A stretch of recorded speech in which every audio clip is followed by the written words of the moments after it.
Earth, a 4.5 billion-year-old planet, still evolving. As continents shift and clash, volcanoes erupt, and glaciers grow and recede, the Earth's crust is carved in numerous and fascinating ways, leaving a trail of geological mysteries behind. In this episode, the Marianas Trench, the deepest point on Earth, is explored. Its sheer walls cut 7 miles into the Pacific Ocean. The mystery of what created this deep, dark chasm takes science detectives on some of the most dangerous dives ever attempted. Deep into the abyss. Scouring the ocean floor, scientists uncover a strange undersea world of fiery mountains, bizarre mud volcanoes, and the largest geological structure on Earth.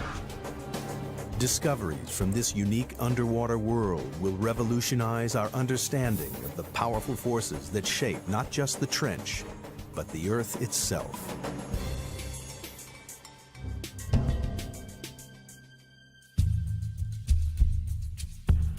Hidden deep beneath the waves of the Western Pacific lies the Marianas Trench, the deepest point of all the oceans. The first step on the journey of what created this mysterious scar in the Earth's crust and how it continues to mold the planet takes us back to 1872, when a British research vessel, HMS Challenger, set out on the first ever mission to map the ocean floor. Throughout most of recorded history, men had just assumed that beyond a certain level the sea was pretty flat, pretty dead, fairly lifeless. They weren't expecting to find anything very interesting. For 4 years, the Challenger crisscrossed the oceans, covering 70,000 miles, a third of the distance to the moon.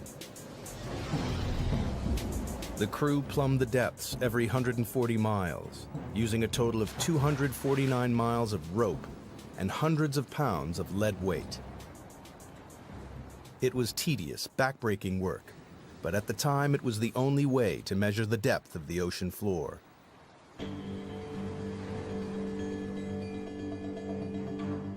When they got to the Western Pacific, 200 miles off the island of Guam, the crew routinely lowered the rope for a measurement.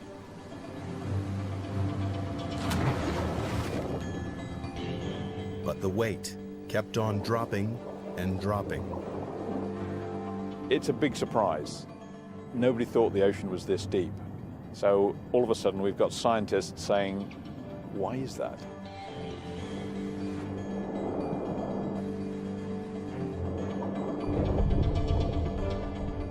Eventually, the weight struck the bottom at 4,475 fathoms, nearly 5 miles beneath the ocean's surface. The scientists would be going, wow, we've found something, and what does it mean? Is it a little hole? Is it a big hole? What kind of feature is it down there? There's a whole lot of questions you get when you find this one spectacular reading. The Challenger expedition marked the birth of modern oceanography and provided the first crude map of the ocean floor. It showed how the ocean floor gently slopes away from the land and then plummets thousands of feet into vast flat plains. But the Western Pacific is different. It drops off again into the 5-mile deep hole, a hole that blew right out of the water the long-held belief that the sea floor was flat and featureless. And it spawned a mystery, because nobody could understand how this strange underwater feature came about. It would be 75 years before any answers emerged. It took a revolutionary new technology, sonar, to push the investigation forward to the next crucial stage.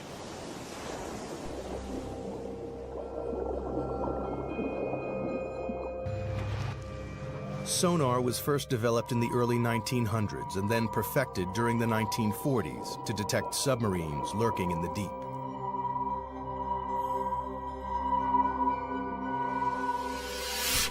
The system works by pumping sound waves through the water. The waves bounce off solid objects and are reflected back to a detector. By measuring the time it takes for the sound waves to bounce back, scientists realized they could build a remarkably accurate picture of the world beneath the waves. The world's major navies spend a lot of time and effort developing submarine hunting technology. Then the hydrographers discover that you can use this to chart the bottom of the sea. And it's an awful lot cheaper and easier than using large numbers of sailors pulling on ropes. In 1951, a British Navy research ship returned to the deep hole found by the Challenger expedition. But this time, they were armed with sophisticated new sonar equipment. And the results were amazing. Detailed sonar maps revealed that the deep hole in the Pacific Ocean floor isn't a hole at all, but part of a massive trench, 30 times deeper than the Empire State Building is high. It runs twice the length of California, 1,500 miles from the southeast of Guam to the northwest of the Mariana Islands. People were probably astounded by what they were seeing because clearly the ocean floor had enormous changes in relief, was very mountainous in some places, had great deeps in other places. To a geologist, this would be extremely exciting. Even within the trench itself, there are remarkable variations. At its southern end lies the greatest surprise of all. The seafloor drops down another 2 miles to its lowest point, a staggering 7 miles beneath the waves. Scientists had discovered the deepest part of the oceans. Even today, it is the lowest known point on the planet. They named this part of the trench the Challenger Deep, in honor of the ship that discovered it. To get a sense of just how deep trenches are, if we take the height of Mount Everest, we would still have about a mile of water above us before we get to the ocean's surface. But how the Marianas Trench was formed remained a mystery. Investigators decided the best way to find the answer was to dive to the bottom of the trench, to see for themselves the lowest point on the planet, the Challenger Deep. But they faced a major problem. At the bottom of the trench, they would have to contend with pressure 1,000 times stronger than at the surface. That's the equivalent of being squeezed on all sides by the weight of 50 jumbo jets. To demonstrate the effects of such pressure, scientists use a dummy head. Today what we're going to do is actually put one of these styrofoam wig heads in the pressure chamber and expose it to the pressure we would see in the Marianas Trench. That's about 16,000 psi. A human skull would be crushed to a pulp, but the rubbery head will only have all the air squeezed out. Wow, that's smaller. And here's what the original size was, just for comparison. Quite dramatic. Pretty stark difference between something that hasn't been 7 miles deep in the ocean and something that has. Glad I'm not going there. At the Mariana Trench, human life is impossible. We're not equipped to resist those kinds of pressures. And so it's necessary to protect humans from that type of an environment. The challenge to engineers was how to accomplish this. In 1953, Swiss scientist Auguste Piccard designed the Trieste, a pioneering vehicle that could withstand the crushing pressures.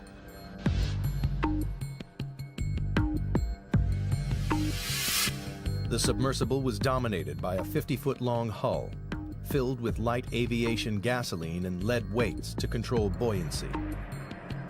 Slung underneath it was a tiny 6-foot spherical cabin with 5-inch thick steel walls.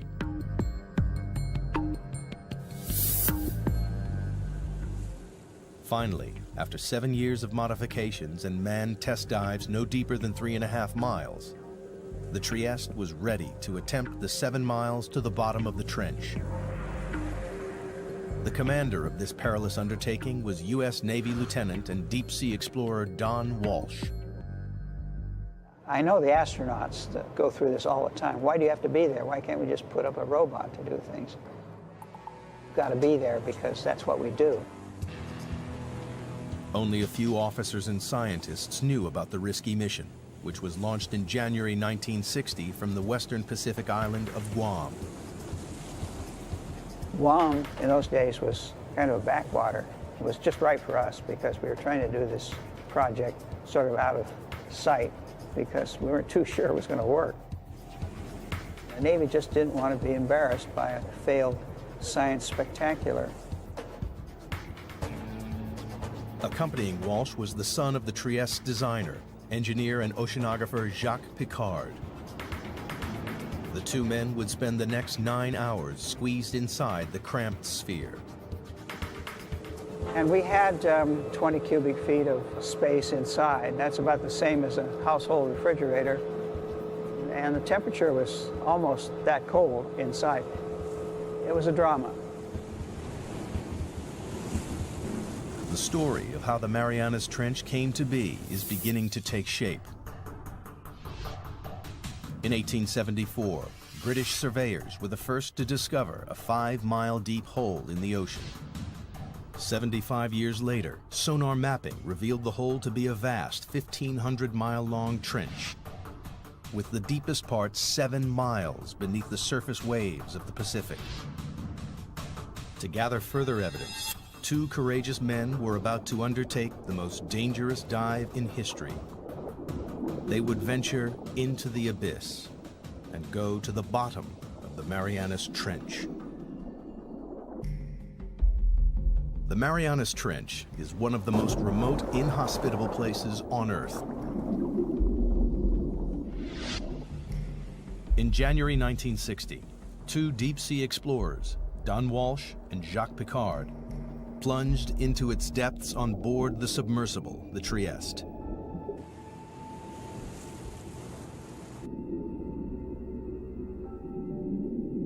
At a speed of just 3 miles per hour, they began their slow descent into the twilight zone. By 3,000 feet, the darkness was total. The only illumination was from the Trieste's powerful lights. The depths we were operating at, it was always black. The only thing that lit up the abyss was the bioluminescence from animals and plankton. Like fireflies, they carry their own light sources with them. Encased in their 5-inch thick steel sphere, Walsh and Piccard quickly passed their test dive record of 18,000 feet. Everything appeared to be going to plan. At the rear of the cabin, the crew were protected by a double layer of glass. But 2 hours into the dive, the outer pane cracked. We had a great big bang. We didn't know what it was. We were about 20,000 feet, and we looked around and checked everything. Every square inch of their tiny life-supporting capsule was fighting back 8 tons of pressure. With the outer pane broken, the only thing between the men and instant death was a single pane of glass. If the inner window had cracked, we would have been instantly dead, maybe even before we knew it. But incredibly, the inner pane remained watertight. Walsh and Piccard decided to continue the descent.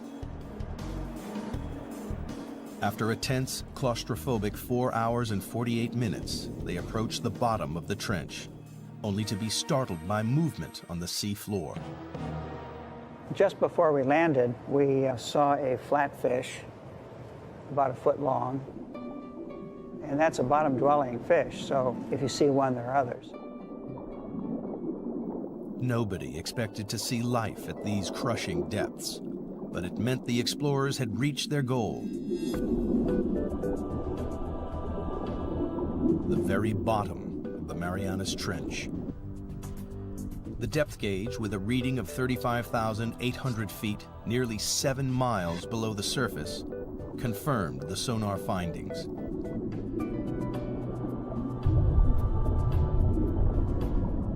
Squeezed inside their bubble of breathable air, the two explorers were closer to the Earth's center than man had ever been. We took a self-portrait. That's the picture that you see. Said we're going to do it, and we did it. But there was work to be done. Walsh and Picard wanted to make detailed observations of the enormous trench. Unfortunately, the Trieste stirred up a cloud of fine, powdery sediment from the sea floor that obscured their view. It's like being in a bowl of milk at that point. So, realizing we weren't going to see anything, we decided to go on back up to the surface. Off the island of Guam, the Trieste surfaces after a descent into the Marianas Trench. After 9 grueling hours underwater, Walsh and Picard returned to the surface on January 23, 1960, and officially entered the record books for the deepest dive of all time. To this day, their extraordinary feat has never been repeated. The mission was a success, but the mystery remained. Geologists still didn't understand what could have formed the immense trench. And if they couldn't find the answer inside the trench, they would have to look elsewhere. Perhaps there was something somewhere on the ocean floor that might explain the trench's origins. Throughout the 50s and 60s, a team of geologists led by Princeton's Harry Hess compiled sonar data from all of the world's oceans. It was as though they had pulled out a giant plug to drain away all the water and expose the ocean floor. Their maps revealed that the Marianas Trench is just a tiny fraction of a network of enormous underwater canyons stretching right around the planet. But that wasn't all.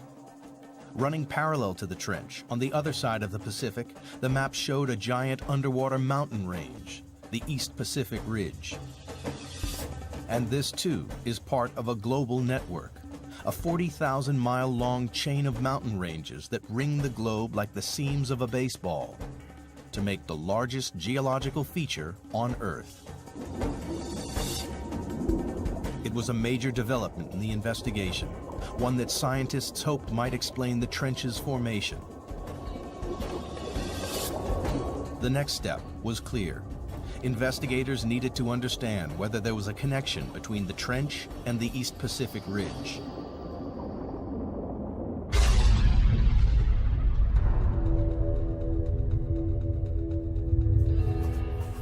The breakthrough came from the unlikeliest of sources. During the Cold War, the U.S. built a vast network of underground seismometers to pick up atomic bomb testing around the world. Inadvertently, the seismometers also detected naturally occurring earthquakes.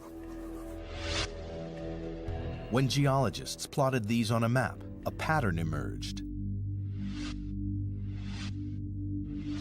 The earthquakes were clustered along the ocean's ridges and trenches. It was a discovery that transformed our understanding of the Earth. Geologists realized the friction that causes earthquakes comes from movements that must be occurring deep beneath the ridges and trenches.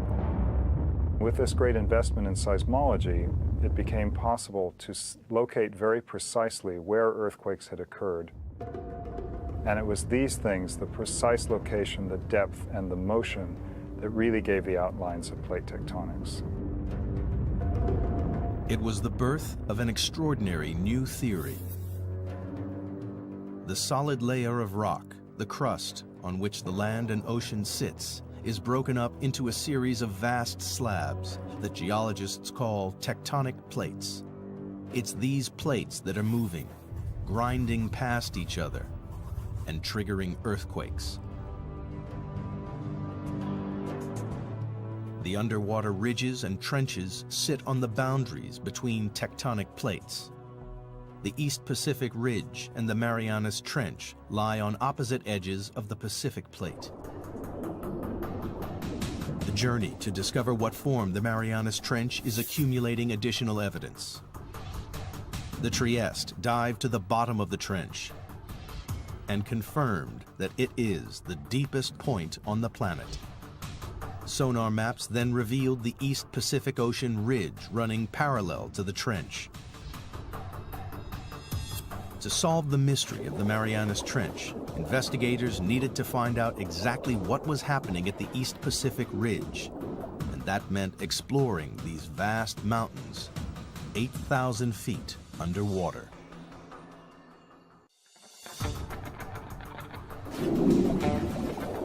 The pieces of the Marianas Trench puzzle are falling into place with the knowledge that it lies on the western edge of the Pacific tectonic plate.